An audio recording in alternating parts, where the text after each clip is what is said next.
अस्सलाम वालेकुम। सीखो सब कुछ में खुश आमदीद। दोस्तों, आज हम सीखेंगे कि हम किस तरह ब्लैंक रोज को रिमूव कर सकते हैं गो टू स्पेशल फीचर के जरिए माइक्रोसॉफ्ट एक्सेल में। ये पार्ट 1 है।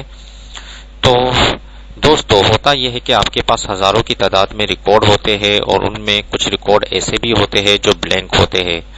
उन रिकॉर्ड को अगर आपने एक साथ रिमूव करना है तो इसके लिए इस एक्सेल में कई ऑप्शन मौजूद है जिसके थ्रू आप ये काम कर सकते हैं। इस वक्त हमारे पास जो डेटा है वो एक छोटा सा डेटा है जिसमें हमारे पास 2 ऐसे रिकॉर्ड है जो ब्लैंक है। इनको हमें रिमूव करवाना है।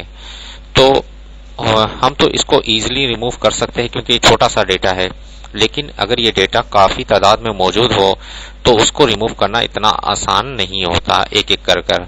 तो इसको एक साथ आप कर सकते हैं। तो मैं इसमें आपको समझा देता हूं कि इसको किस तरह किया जा सकता है।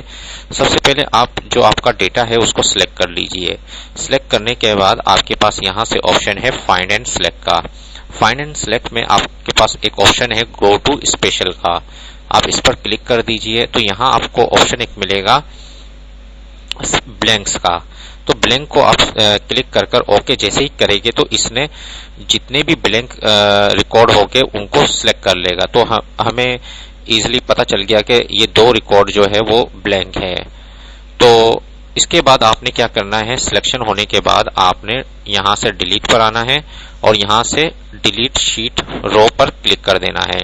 तो वो 2 रिकॉर्ड डिलीट हो जाएंगे। तो देखिए दोस्तों, कितना आसान तरीके से हमने जो है ब्लैंक रिकॉर्ड को डिलीट कर दिया। इस तरह हजारों की तादाद में अगर आपके पास रिकॉर्ड है और उसमें ब्लैंक रिकॉर्ड आपने डिलीट करना है तो आप इस फीचर को यूज कर ये काम बआसानी कर सकते हैं। उम्मीद है कि ये वीडियो आपको बहुत पसंद आई होगी। लाइक और सब्सक्राइब करना मत भूलिएगा। दोस्तों, आप मेरे चैनल को सब्सक्राइब जरूर कीजिए ताकि कोई भी नई वीडियो आए तो उसका नोटिफिकेशन आपको मिल जाए। Thanks for watching. Allah Hafiz.